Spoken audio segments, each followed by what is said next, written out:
नमस्कार साथियों, स्वागत है आप सभी का। मैं अभिषेक, आप हैं मेरे साथ में 27 तारीख का करंट अफेयर जानने के लिए।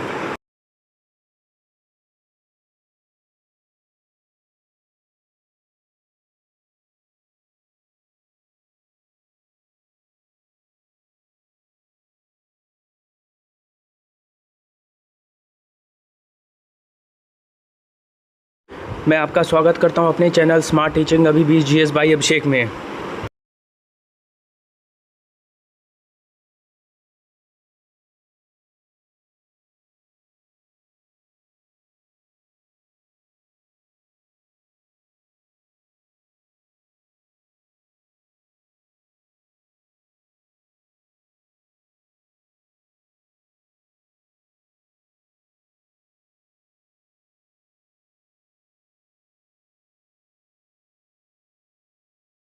दिन बृहस्पतिवार, तारीख 27/3/2025। हमारा मिशन आपका सिलेक्शन। इसी थॉट के साथ शुरू करते हैं 27 तारीख का करंट अफेयर।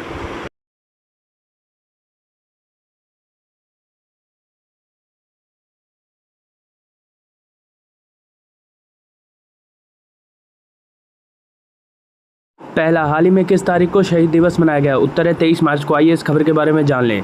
क्यों 23 मार्च को मनाया जाता है शहीद दिवस? यहाँ पढ़े भारत के सपूतों की वीरता की कहानी। भारत के इतिहास में 23 मार्च के दिन को नहीं भुलाया जा सकता है। इस दिन देश के 3 वीर सपूतों को आज़ादी के लिए हंसते हंसते अपने प्राण दे दिए थे। शहीद भगत सिंह, राजगुरु और सुखदेव को आज ही के दिन अंग्रेजी हुकूमत ने फांसी की सजा दी थी।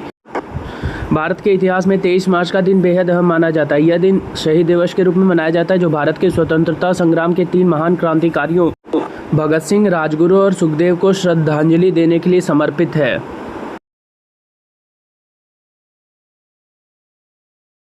अगला, हाल ही में गुलामी और ट्रांसअटलांटिक दास व्यापार के पीड़ितों की याद में अंतर्राष्ट्रीय दिवस कब मनाया जाता है? उत्तर है 25 मार्च को। आइए इस खबर के बारे में जान ले। गुलामी और ट्रांसअटलांटिक दास व्यापार के पीड़ितों की याद पर अंतर्राष्ट्रीय दिवस। गुलामी और ट्रांसअटलांटिक दास व्यापार के पीड़ितों की याद में अंतर्राष्ट्रीय दिवस 25 मार्च को मनाया जाता है, ताकि ट्रांसअटलांटिक दास व्यापार के कारण पीड़ित लाखों पुरुष, महिलाओं और बच्चों को सम्मानित किया जा सके। यह दिन भावी पीढ़ियों को गुलामी के अत्याचारों के बारे में शिक्षित करने और आधुनिक समाजों में इसके लंबे समय तक बने रहने वाले प्रभावों को संबोधित करने के लिए एक मंच के रूप में कार्य करता है।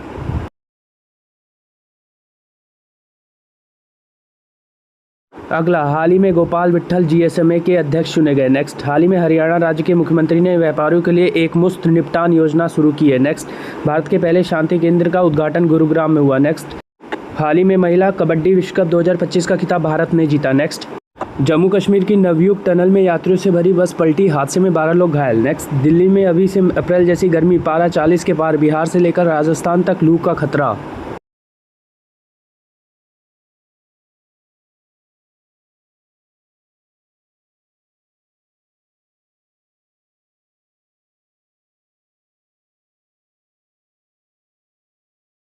अगला, हाल ही में कौन वरिष्ठ नागरिक आयोग स्थापित करने वाला पहला राज्य बना? उत्तर है केरल। आइए इस खबर के बारे में जान ले। केरल भारत का पहला वृद्धजन आयोग क्यों गठित कर रहा है?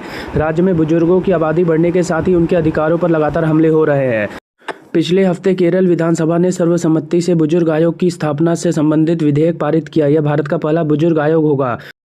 राज्य योजना बोर्ड के आंकड़ों के अनुसार दक्षिण राज्य पूरे भारत की तुलना से अधिक तेजी से वृद्धि हो रहा है। 1961 में केरल में 60 वर्ष से अधिक आयु के लोगों की संख्या कुल जनसंख्या का 5.1% थी, जो राष्ट्रीय औसत 5.6% से थोड़ा कम है। हालांकि 1980 के दशक तक राज्य ने बाकी राज्यों को पीछे छोड़ दिया था।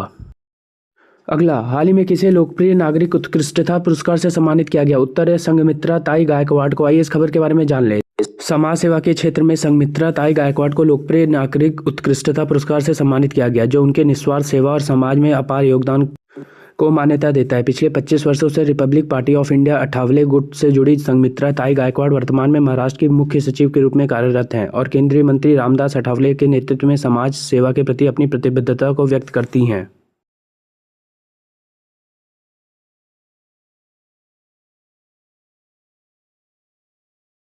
अगला, हाल ही में किसने रैक लिमिटेड के अध्यक्ष और MD का अतिरिक्त प्रभार संभाला है? उत्तर है परमिंदर चोपड़ा ने। आइए इस खबर के बारे में जान ले। परमिंदर चोपड़ा ने रैक लिमिटेड के अध्यक्ष और MD का अतिरिक्त प्रभार संभाला। परमिंदर चोपड़ा को 3 महीने की अवधि के लिए REC लिमिटेड की अध्यक्ष एवं प्रबंध निदेशक के रूप में अतिरिक्त प्रभार सौंपा गया है। वह वर्तमान में power finance corporation limited PFC की CMD के रूप में भी कार्यरत है। 35 से अधिक वर्षों के अनुभव के साथ उन्होंने वित्तीय पुनर्गठन और नवीकरणीय ऊर्जा वित्त पोषण में महत्वपूर्ण भूमिका निभाई है। नई भूमिका 3 महीने के लिए आरईसी लिमिटेड की सीएमडी नियुक्त, पीएफसी की सीएमडी के रूप में कार्य जारी रखेंगी। अगला, हाल ही में कौन प्रथम भारत अफ्रीका नौसैनिक अभ्यास AQME की मेजबानी करेगा? उत्तर है उपयुक्त दोनों, तंजानिया और भारत। आइए इस खबर के बारे में जान लें। भारत और तंजानिया संयुक्त रूप से प्रथम भारत अफ्रीकी नौसैनिक अभ्यास AQME की मेजबानी करेंगे। अफ्रीका क्षेत्र में अपनी सैन्य पहुंच के एक हिस्से के रूप में भारत अप्रैल 2025 में हिंद महासागर में अफ्रीका देश तंजानिया के साथ मिलकर AQME नामक एक समुद्री अभ्यास की मेजबानी करेगा। पहला सैन्य अभ्यास AQME, जिसका संस्कृत में अर्थ है एकता है, में तंजानिया सहित 10 अफ्रीका देश भाग ले रहे हैं। भारतीय सरकार ने भारतीय नौसेना की महासागर पहल के पूरक के रूप में हिंद महासागर जहाज IOS सागर पहल की भी घोषणा की है। अगला, हाल ही में केंद्र सरकार ने किसे नया वित्त सचिव नियुक्त किया है? उत्तर है अजय सेठ को। आइए इस खबर के बारे में जान लें। सरकार ने DA के अजय सेठ को नया वित्त सचिव नियुक्त किया है। केंद्र सरकार ने अनुभवी IAS अधिकारी अजय सेठ को भारत का नया वित्त सचिव ऐसे महत्वपूर्ण समय पर नियुक्त किया है जब सरकार आर्थिक विकास को बढ़ावा देते हुए राजकोषीय अनुशासन बनाए रखने पर ध्यान केंद्रित कर रही है। आर्थिक मामलों के सचिव अजय सेठ को भारत का नया वित्त सचिव नियुक्त किया गया है, जो तुहिन कांत पांडे की भारतीय प्रतिभूति विनिमय बोर्ड के अध्यक्ष के रूप में नियुक्ति से उत्पन्न रिक्त स्थान को भरेंगे। 1987 बैच के IAS अधिकारी अजय सेठ ने 2021 से आर्थिक मामलों के विभाग में सचिव के रूप में भारत की आर्थिक नीतियों को आकार देने में महत्वपूर्ण भूमिका निभाई है। अगला, हाल ही में किसके द्वारा लिखित पुस्तक Leo the untold story of Chennai super Kings launch की गई है? उत्तर है PS रमन। आइए इस खबर के बारे में जान लें। PS रमन की किताब Leo the untold story of the Chennai super Kings का MS धोनी के साथ विमोचन किया गया। क्रिकेटर MS धोनी और चेन्नई सुपर किंग टीम के सदस्य तमिलनाडु क्रिकेट एसोसिएशन के पूर्व उपाध्यक्ष PS रमन द्वारा लिखित पुस्तक Leo the untold story of Chennai super Kings के विमोचन समारोह में अचानक उपस्थित हुए। इस कार्यक्रम में क्रिकेट और मनोरंजन उद्योग की जानी मानी हस्तियां शामिल हुई। इस कार्यक्रम का एक मुख्य आकर्षण MS धोनी और CSK टीम के सदस्यों की अप्रत्याशित उपस्थिति थी, जिसने इस अवसर को भी और अधिक रोमांचक बना दिया। अगला, हाल ही में कौन FATF निजी क्षेत्र सहयोग मंच 2025 की मेजबानी करेगा? उत्तर है मुंबई। आइए इस खबर के बारे में जान लें। मुंबई FATF निजी क्षेत्र सहयोग मंच 2025 बैठक की मेजबानी करेगा। भारत की वित्तीय राजधानी मुंबई 25 से 27 मार्च 2025 तक वित्तीय कार्रवाई कार्य बल की 2025 निजी क्षेत्र सहयोग मंच बैठक की मेजबानी करेगा। FATF की निजी क्षेत्र सहयोग मंच एक वार्षिक बैठक है जो धन शोधन, मनी लॉन्ड्रिंग और आतंकवादी वित्त पोषण तथा अन्य वित्तीय अपराधों के खिलाफ लड़ने के लिए FATF और नागरिक समाज और निजी क्षेत्र के बीच सहयोग को बढ़ावा देने के लिए आयोजित की जाती है। 2024 FATF निजी क्षेत्र सहयोग मंच की बैठक अप्रैल 2024 में ऑस्ट्रिया की राजधानी वियना में आयोजित की गई थी। अगला, हाल ही में भारत के किस राज्य से सिंगापुर तक एंथोरियम फूलों को पहली बार निर्यात किया गया? उत्तर है मिजोरम। आइए इस खबर के बारे में जान लें। मिजोरम से सिंगापुर तक एंथोरियम फूलों की पहली बार हुआ निर्यात। भारत के उत्तर पूर्वी क्षेत्र के पुष्प कृषि क्षेत्र के लिए एक महत्वपूर्ण उपलब्धि के रूप में कृषि और प्रसंस्कृत खाद्य उत्पाद निर्यातक विकास प्राधिकरण ने मिजोरम से सिंगापुर की पहली बार एंथोरियम फूलों के निर्यात को सफलतापूर्वक सुविधाजनक बनाया। 1024 कट फूलों 70 किलोग्राम की खेप कोलकाता के माध्यम से भेजी गई। यह पहल न केवल मिजोरम की पुष्प कृषि क्षेत्र की संभावना को उजागर करती है, बल्कि भारत के कृषि निर्यात को भी सुदृढ़ करती है और स्थानीय किसानों, विशेष रूप से महिला उद्यमियों को आर्थिक लाभ प्रदान करती है। अगला, हाल ही में किस IIT में हैक द फ्यूचर हैकथॉन सफलतापूर्वक संपन्न हुआ? उत्तर है IIT गांधीनगर में। आइए इस खबर के बारे में जान लें। IIT गांधीनगर में हैक द फ्यूचर हैकथॉन में नवाचार और सहयोग का प्रदर्शन। इंडिया ने भारतीय औद्योगिक संस्थान गांधीनगर IIT-GN के सहयोग से सोमवार को IIT-GN परिसर में हैक द फ्यूचर शीर्षक से 36 घंटे का हैकथॉन सफलतापूर्वक संपन्न किया। इस कार्यक्रम में भारत भर के प्रतिष्ठित शैक्षणिक संस्थानों का प्रतिनिधित्व करने वाले 18 टीमों ने भाग लिया, जिनमें IIT, NIT और IIIT आदि शामिल थे। प्रतिभागियों ने मंत्रालय और संस्थाओं के सलाहकारों के मार्गदर्शन में उनके सामने प्रस्तुत 3 अभिनव चुनौतियों का सामना किया।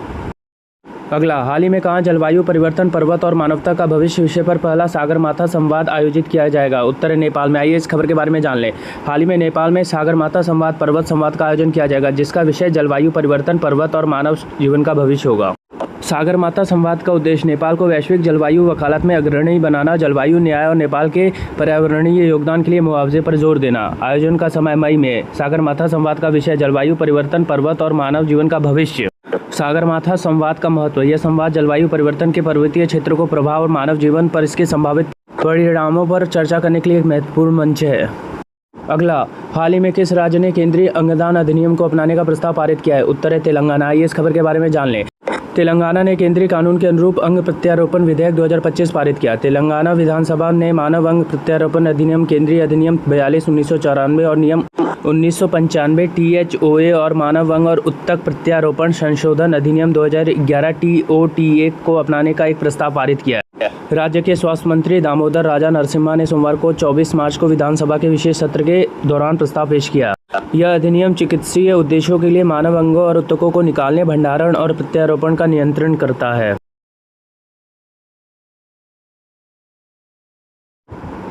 धन्यवाद। आपका दिन मंगलमय हो।